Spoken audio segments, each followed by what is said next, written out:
bokk internet ju Seneweb jërë ngeen jëf amati leen mbégte jano ak yéen seen taxaw seetlu démb moom la ñu dooree woon suñu taxaw seetlu bi muy ay kàddu njaal ay kàddu yu tiis gannaaw bi mu amee juróomi doomu aadama yoo xam ni doomu réew mi lañu doon dund si États-Unis ñàkk seen bakken si anam yu métti si benn lakk waaye tamit si diggante bi gannaaw bi ñu masawoo njabootu ñi nga xam ni ñoom la dal ak réew mi yëpp d'une manière générale ndaxte Sénégal moom moo ñàkk dafa am lu bees si diggante bi ndaxte tamit gannaaw bi nga xam te ni mbir mi am na dañoo tëj ab enquête comme ni ñu koy defee normalement bu nekkee ne genre circonstance anam yu ni mel ay doomu aadama ñàkk na seen bakken rawatina mu jaar si lakk bi li si njëkk a génn si enquête moom mooy njort nañ la que teef la am na ku déclenché li ñuy wax incendie bi ba sax mu jur juróomi sénégalais yooyu noonu ñàkk seen bakken loolu benn piste la ñu ngi koy explorer bu baax waaye tamit fu mu toll nii loolu noonu moom leen gën a jàppagum si mbir mi. beneen wàllu moom mooy bi mbir mi amee tamit ay kilifa yi Sénégal tooguñu benn yoon ndaxte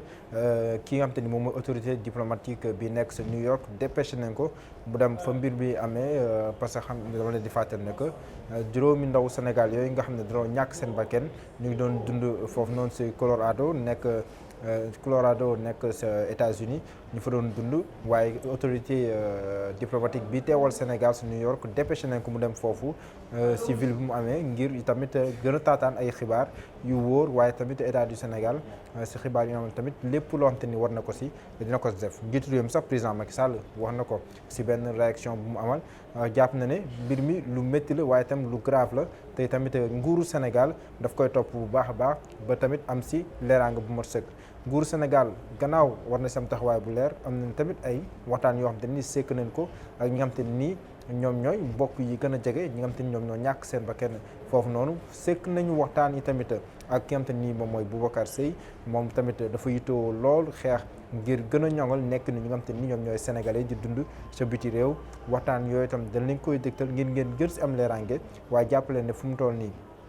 njaboot gi li ñuy gën a sàkku bu weesoo leeraange ñu amal ko si mbir mi ndaxte tamit mbir mi bu nekkee dañoo jàpp ne que am na loxo bu nekk si ginnaaw faaw ñu leeral ko mooy ñu fexe nu mu gën a gaawee tamit ñi nga xam te ni ñoom ñooy way dawlu yi ñu indiwaat leen fii Sénégal seen réew ñu mën leen fi denc ñuy fàttali tamit ki nga xam te ni mooy seen way jur moom moo leen jur ci États-Unis lay dund mu ngi fa depuis ay at yu yàgg waaye tamit saa su ne chaque 6 mois daanaka day ñëw Sénégal mbir mi foofu la ko fekk tamit waaye jokkoon ne at rakku papa ñi nga xam te nii ñoom ñoo faatu foofu si États-Unis moom tamit indi na ay leeral ñaari waxtaan yooyu la leen dégtal d'abord waxtaan bi ñu sekk ak ki nga xam te ni moom bàyyi la si ñi nga xam te ni dañoo ñàkk seen bakken ak mu wax seen càkkuteef ak tamit nguuru Sénégal li ñuy xaar si moom buñ si jógee dégtal leen tamit waxtaan bi nga xam te ni sekkoon leen ko ak Boubacar Seye mi nga xam te ni moom moo jiite Horizon Sans Frontières mbokk yi loolu la leen tàggoo dégg leen daje suba incha allah jaa ngeen jëf. donc kenn xamewu leen dara parce que booy jàng liggéey waaw ba pare dimbali seen waajur yi waaw lu metti la parce que xam nga rek ay xale yu ndaw parce que jiw bi moo ci mag 30 ans mi ngi doog am 30 ans ci mois de mai bi passé mois de mai bi passé la doon am 30 donc ñeneen ñi si rakkam bi 23 ans la am beneen ci jabar bi 23 ans la am voilà donc ak seen ñaari doom kon ñoom ni ñu jàppee sa njàmbur lan mooy war a mën a expliquer loolu ba nit sax yéene leen yéen yi ba mu fii ndax loolu tamit moom. bon loolu ba léegi loolu bon c'est la grande question parce que ñi fa nekk ne nañu vraiment ñoom dina leen jaaxal naka la nit mën a amee bon wala soxor pour def loolu bon peut-être on sait pas xam nga rek. yàlla rek mën a xam lan moo tax mais pour le moment comme gars yi ci enquête la ñu peut-être ñu diront lan moo tax très def loolu peut-être demain c'est criminel peut-être avec les investigations les gens vont identifier les criminels et arrêter en tout cas day na waar daal. léegi yéen da ngeen di kenn xameewu ko kenn xameewul leen vraiment foofu ay nit wala ay àndandoo déjà waaw liggéey dem bon maintenant mën na nekk peut-être des jaloux comme boy bi dafa xarañ dafa yàgg mun ñaxe parce que même bi ñu def licence il est sorti avec mention si ñu liggéey sa formation ingénieur bi ñu ko defee il est sorti major de sa formation bon on ne sait pas c'est juste des suppositions peut-être aussi mën na fekk aussi yooyu yëpp am na ci wala affaire racisme comme xam nga rek affaire yi moom kenn xamul quoi parce que loolu aussi ça on le vit aux États-Unis le racisme ay semble dañu décidé que rek fan bëgg nit ci loolu xam nga loolu dafa am foofu bon maintenant est-ce que c'est le cas ou pas on sera édifié par rapport au ok léegi yéen loolu leen di sàkku par rapport ak seen dépôt yi mu indiwaat leen fii wala boog ndax waxtaan. non effectivement non actuellement nii ñun loolu la ñuy xaar c'est parce que seen papa mu ngi foofu donc avec le soutien des autorités sénégalaises donc on espère d'ici peu bu gars yi pare seen enquête peut-être on aura les corps ñu rapatrier ñu leen au Sénégal enfin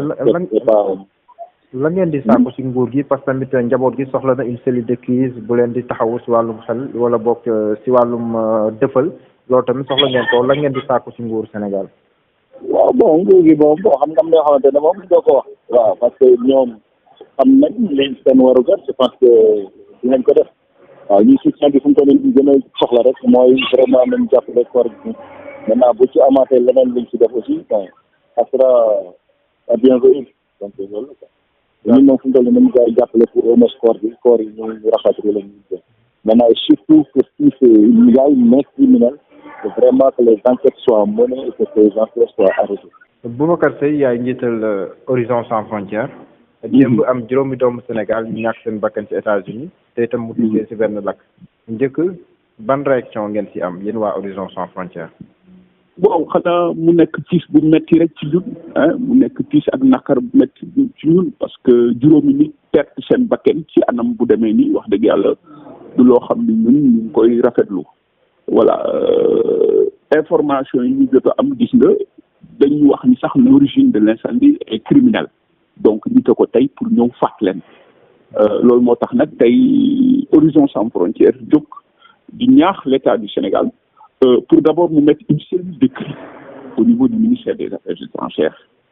pour mën a assister les familles parce que juróomi doomu aadama la pour mën a aussi di déglu réaction yi na fa nekk ak famille parce que tey xam nga dëkk bu mel ni États-Unis boo doon xool sax la typologie des crimes c'était des crimes liés à la délinquance mais léegi avec l'arrivée de Donald Trump avec gis nga les tensions sont d'origine raciale ba nga xam ni tey il faut que nag bii yoon mu am ay matuwaay l'État jël ay matuwaay ñun dañu wax ni sax l'État du Sénégal au-delà de cette crise de cette cellule de crise dafa war a constituer partie civile cette fois-ci pour que mu am enquête bu sérieuse pour que ñu mën a déterminer les circonstances de ce drame-là pour que ñu mën a topp ba jàpp ñi nga xam ne ñoo def di ñaawteef pour teg leen ay daan yu metti parce qu'il faut des sanctions exemplaires loolu nag État moom la jóg wane fulla yaa ngi wax cellule de crise sax ñun bi ñu jokkoo ak waa famille bi ñoom daanaka fu mu doon sax mun noo wax ndaxte ba léegi ni tiis wi dafa tar lool si ñoom mun noo wax pour seen leen que soxla neen bu baax a baax ñu taxaw leen non soxla nañu ku leen taxaw xam nga généralement nit ñi suñu xasee ba am problème yu demee ni dañ leen di seetaan ñoom donc duñu faral di privilégier tey ay psychologue wala ay ñoo xam ne dañuy ñëw di leen defal à part dëkkandoo yi ak mbokk yi mais État aussi dafa war a di sóoraale lu demee nii maintenant ba nga xam ni rek su problème amee mu teg cellule de crise pour mën a assister mbokk yi sur le plan psychologique c'est très important. loolu moom je crois que lu ñu war a def la sans xaar. mais beneen bi waaw demal. allez-y. allo. waaw demal. waaw mais beneen bi rek damay insister encore une fois que ni ñi fi teg seen bakkan bëri na tey dama wax ni l'immigration est en train d'écrire des pages les plus noires de son histoire à travers ces assassinats ba tax na tey rek li ñuy ñaax tey pour ce énième drame que l'État du Sénégal mu jóg parce que les victimes sont sénégalaises via le procureur mu protester l'État du Sénégal devrait se porter partie civile comme ni mu ko waxee sànq ba nga xam ni son homologue américain dana ubbi une information judiciaire ñoom sax danañ ko def pour leeral mbir mi ba nga xam ni lii dootul amati parce que aussi ci contexte bi ñu nekk ni il nous faudra un État à la hauteur des enjeux géopolitiques parce que tension yu bëri na sur le plan ci àddina bi dans les foyers d'immigration te États-Unis si la bokk gis nga la mort de George Floyd ñu fa indi c'est des tensions raciales te ñaata doomu sénégalais ñoo nekk Amérique kenn mënu leen a wàññi donc je crois que tey État du Sénégal en tout cas ñun ñi nga xam ne ñu nekk ci diaspora bi li ñu gën a soxla tey une véritable politique migratoire avec comme soubassement protection loolu la ñu gën a soxla il faut que l'État revoie la cartographie de la diplomatie sénégalaise avec une nouvelle juridiction pour mën a taxaw ñi nga xam ne ñoo nekk doomu sénégalais yi nga xam ne tey ñoo nekk bitim réew ba nga xam ne yii su mën a amee ñu mën a jël ay matuwaay. Justement bien que État du Sénégal defagul une déclaration officielle ci mbir mi autorité diplomatique bi nekk foofu noonu teewal fa Sénégal aussi dépêché nañ ko ngir mu dem leerlu bu baax ba am ay xibaar yu wóor ci loolu tamit buñ ci amee ci la nguuru Sénégal moo war a jël tamit benn taxawaay ci mbir mi. waaw yooyu yëpp c'est bon mais entre temps xam nga lan mooy problème bi y a pas de communication dans un état de droit da ngay communiquer tey waroon na am point de presse bu wax lii moo xew informer nit ñi mais on ne communique pas comme ñàkk communication boobu mooy indi réeroo xam nga kenn mënul reprocher Sénégal ni ko yow de lii parce que bakken yàlla moo ko yore mais dafay rafet su luy amee état jóg ñun ñëpp njëkk ko ci mais soo xoolee gis nga nit ñi xoolal au lieu ñu dem ci état bi si ñun la ñuy ñëw ñun nekkuñu état ñu ne ay immigré loolu mooy problème bi il faut communiquer. nga teg ay point de presse nga wax fii lañ ci toll ñu ne kii mais soo noppee après nga bëgg a gëmloo nit ñi nous sommes dans c'est une diplomatie qui travaille en souterrain mais ku mel ni man mënu ma gëm loolu je ne peux pas y croire tey jii je crois que il faut changer de paradigme. gis nañu tamit bu weesoo loolu bëri na ay Sénégal yaa ngi koy wax sànq ñoom tamit ni ñàkk nañ seen bakkan biti réew am na tamit ñoo xam ne même bu nekkul sax dal leen a faat comme ni mu amee ci États-Unis wala lu ñu jot na lu amee ci États-Unis waaye am na ñuy ñàkk seen bakkan aussi seen am yu métti comme étudiant bi ñàkkoon bakkanam ci Russie jamono yu weesu am na tamit ñeneen ñuy ñàkk seen bakkan ci taxawaay yooyu d'une manière générale aussi lan ngay soññee nguuru Sénégal ndax taxawaay bi ñu ci am yenn saa yi dina dal taxal. waaw mais taxawaay bi toujours dafay des taxawaay bi dafay des toujours taxawaay bi dafay des donc il faut que ñu gën a taxawu nit ñi mooy la may wax rek li ci ëpp daal mooy suñu demee ni amee état ubbi ab l'enquête le procureur daal di génn l'état du Sénégal diligenter une enquête pour soulager les familles taxawaay bi daal muy ci ëpp doole taxawaay famille bi ba pare aussi jàppale famille parce que néew yi généralement aussi pour ñu ñëw day indi problème loolu yëpp tey dafa war a nekk mais li ko li tax bu nekkee biti réew la est-ce que duñu bàyyi enquête bi rek at waa réew mi fu mu amee. waaw mais ci kaw mais am na décès yoo xam ne amul enquête parce que l'état du Sénégal n'a pas réagi mais quand le procureur réagit ou bien quand l'État se constitue partie civile mais loolu dafay par la coopération judiciaire dafay pousser son homologue du pays d'accueil mu déclenché mais soo waxul dara parce que tey il faudrait aussi un État fort mais soo noppee les Sénégalais seront des cibles parce que dañuy wax ni lépp lu ñu leen def du mujj fenn boo xoolee crimes yi am Italie j'ai parlé tout à l'heure de la typologie des crimes yi bokkul boo xoolee crimes yi am États-Unis ak crimes yi am Italie bokkul mais quand on ne protège pas du mujj fenn parce que finalement tu exposes say doom parce que dañ naan lu ñu leen mën ci def tamit du mujj fenn loolu moo tax loolu État dafa war a fulla il faut un État fort à la hauteur des enjeux